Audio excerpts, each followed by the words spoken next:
In this video, I'm going to show you how to install a bathroom sink. And if you're new to this channel, my name's Josh. This channel is all about DIY to save a ton of money. So be sure to subscribe, ring that bell so you get notification every time I release a new video, and hammer that like button for me. That's all I ask you in return for making this video. So we got a lot to do today, so let's get started. I'd like to thank RWC for sponsoring this video. They are the manufacturer of the SharkBite fittings. More on that in just a bit. Today's installation is going to consist of a 24-inch vanity with the sink top, the faucet, the P-trap, and the water line connections. Here's where the 24-inch vanity is going to sit. It's going to be right in front of these water lines and where this drain pipe is stubbed through the wall. So it's a good idea to address as much of this work before the vanity's in the way as you can. So I'm going to address this drain line first. In order to convert this 1.5" fitting to accept a 1¼ P-trap, I must first install this adapter inside of this fitting, and then we'll have a slip joint here for our P-trap. So I'm going to remove this test cap out of the way, and this was just to seal dirt and debris from going into these pipes and sewer gases while we were waiting to install this. So this is going to install right directly inside of that 1.5" fitting. And now with that being said, I also need to have, in this case, purple primer and then some PVC cement in order to install this. So I have pasteboard on the floor to help protect it because this purple primer will stain anything it touches. So keep that in mind. Before opening the primer or the PVC cement, be sure to turn the bathroom exhaust fan on or crack a window because this stuff can be very strong. I'm first going to prime the fitting and then prime the adapter. Now I'm going to take my cement, place it in the fitting, then place it on the adapter. And be sure to twist the adapter as you push it into the fitting. I hold it for at least 30 seconds. I'm now going to place the lids back on the cement and primer as soon as possible. I'm now going to address the water lines. These are 1/2" water lines that I have stubbed through the wall. And the reason why one's higher than the other is because whenever they are ran through the wall, you don't want them running right beside each other. You want them spaced apart. And this is PEX Type B. And this is the SharkBite brand PEX. And this stuff works great. I've been using it for many, many years. And now I need to cut it 4 inches away from the wall in order to hook my SharkBite fitting to. So I'm going to do that first. So I just marked that with a pencil. And I'm now going to take my ratchet pipe cutter and then cut them off at those marks.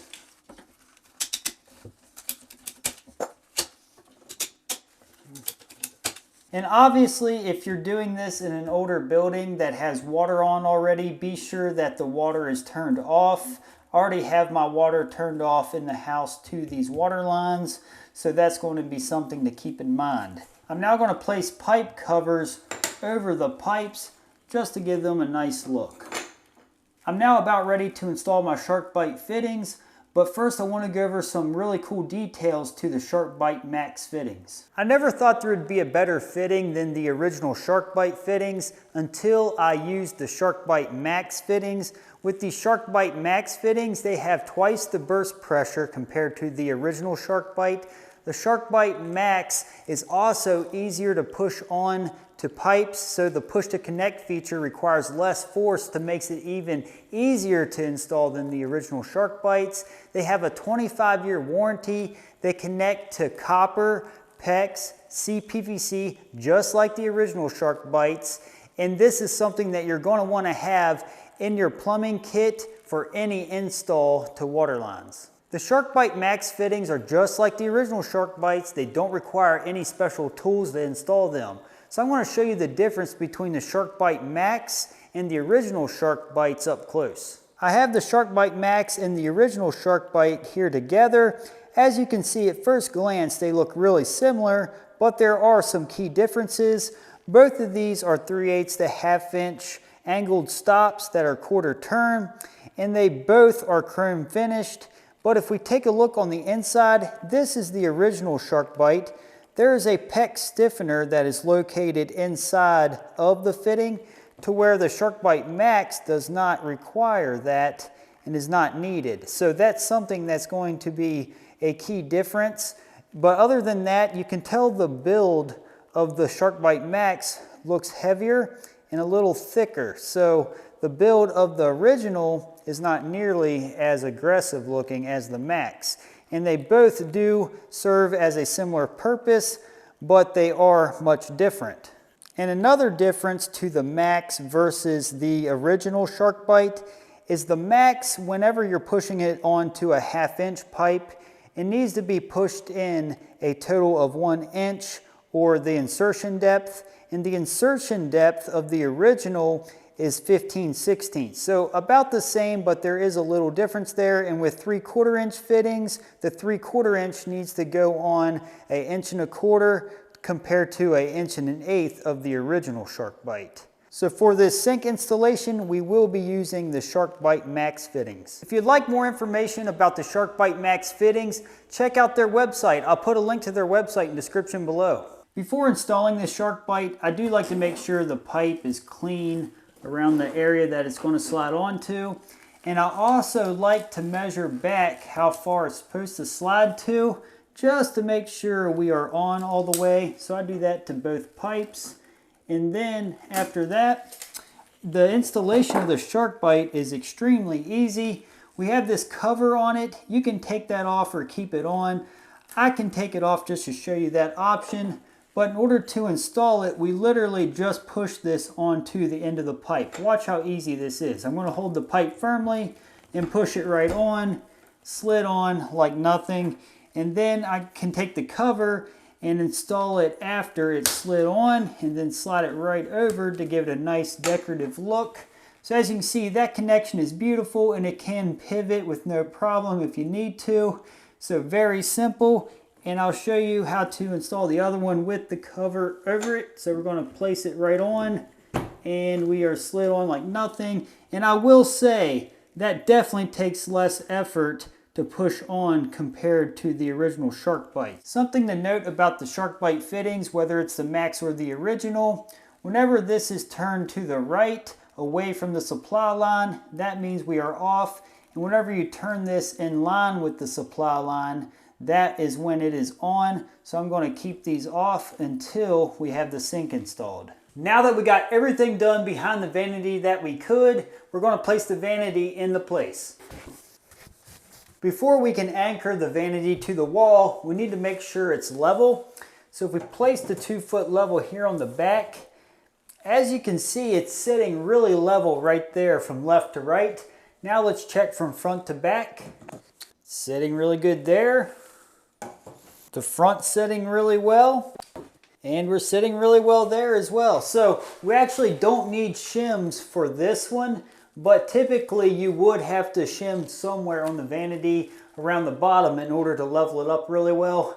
But we got really lucky here. I must have had a good concrete finisher on this job. But if you do have to shim it, you would simply lay your level in line with the way that it needs shimmed and then place a shim up under the feet of the cabinet or vanity until your bubble is where you need it to be. And then you would simply just take your utility knife and cut the shim and break it once it's all leveled up. So I just wanted to give you a little instruction if you do have to shim the vanity. So now we're going to anchor the vanity to the wall. I like to place at least one construction screw to hold the vanity into place. In order to do that, I need to find a stud. So I know from measuring a stud should be right here, but I'm going to do the tap test to make sure. You heard how it sounds more dense there, so there should be a stud right there. So I'm going to pre-drill into this board on the back of the vanity and then drive the screw into that stud to hold it. And before you drill the hole, be sure to turn your SharkBites down so dust doesn't get into the SharkBite fitting. And you can tell if you hit a stud or not by the way the screw drives. Now our vanity is nice and solid so it doesn't shift. I have the sink top sitting upright supported by this box, and I'm going to install the drain and the faucet first before installing the top. It's way easier to do this step now than to do it after the top is set. So we're going to install this stuff first. This is a pop-up drain assembly, In order to install this, I must first remove this section and then this section. And we're going to have to place silicone right around the top of this in order to give us a good seal. So I got 100% silicone, and I'm just going to place a liberal bead right around the edge of this drain. And it won't hurt to put a little on this side as well, right under that washer. And I'm now going to reach in from the other side of the sink to insert this. Now that it's slid through, I'm going to install this to where the cone is facing up. And then we're going to place the nut to hold it all together. Then we're going to tighten this down really well. And since this is plastic, I'm not going to over tighten it because that could strip it. That's good to go. Now we're going to clean up the silicone on the other side. I'm just going to clean that silicone up with this paper towel. Now with the sink top flipped up the other way, we're going to take the faucet and remove these wing nuts off the bottom of the faucet. I'm now going to place the faucet through the holes here on top of the sink. Now I'm going to place the wing nuts and tighten them up to the back of the faucet. And if you were wondering, this is a 4-inch offset faucet. And then snug those up really well. To attach the water supply lines, all I need is an adjustable wrench in order to tighten them to each side of this faucet.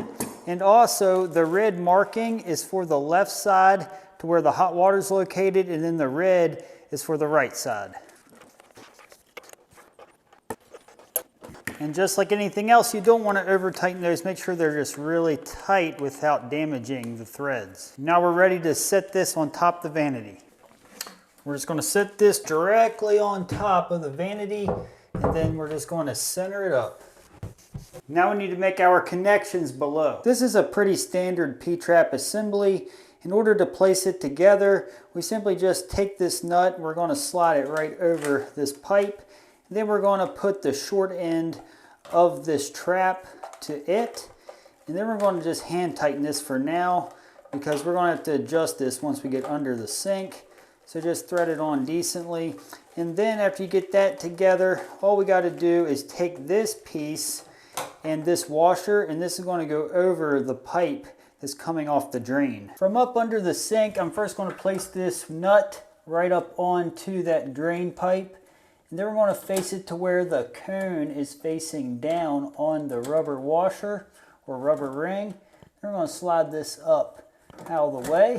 I'm now going to remove this nut and washer or ring off the back of that adapter.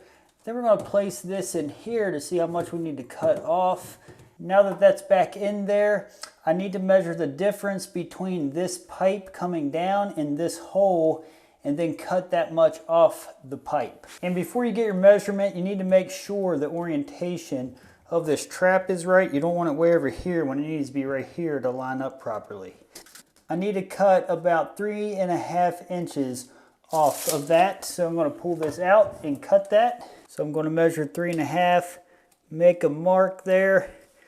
And this is a little forgiving here. Then I'm going to take a hacksaw and then cut that on that mark. I now need to take my utility knife and deburr the little burrs off the edge of this pipe and on the inside. We just scrape our knife right across those. Now that the pipe's deburred, we're going to slide our nut and washer right over that in order to make our slip joint. We're now going to install this. In order to do so, we simply slide that back into that adapter and then line that up. And that is where we need to be. If you do come up short like this, you simply just got to get an extension. It's going to slide up into the pipe clear to that divot, and then it's going to go down into here. So I need to cut just about this much off of it. Now that we're cut and deburred, I need to place the nut and slip washer right over this.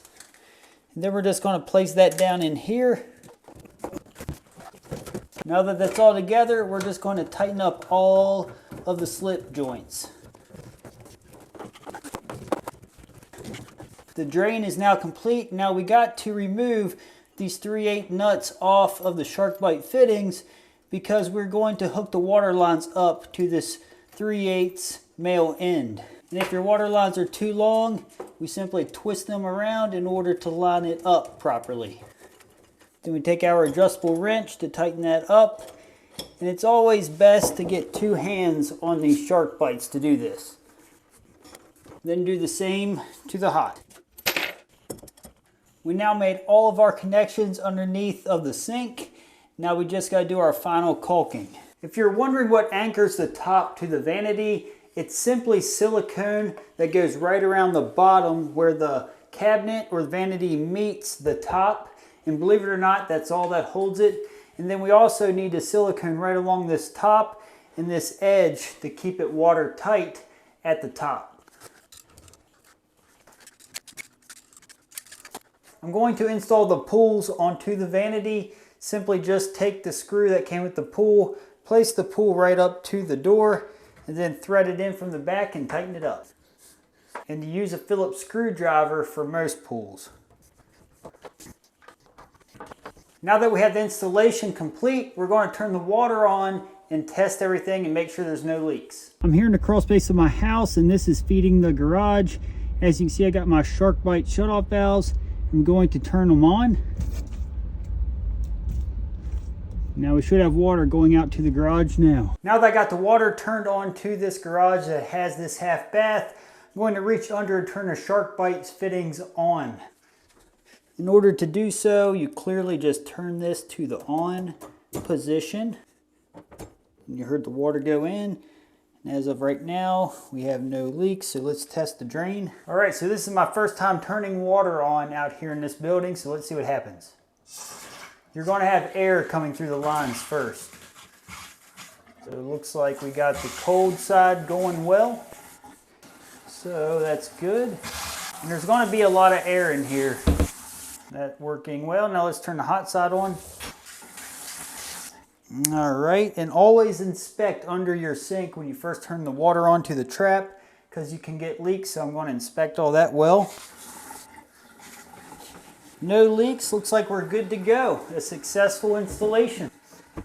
And then let's test the pop-up valve. And that's holding water as well. Very cool. If you would like to see how I'm going to install this toilet, check out this video. It'll help you out.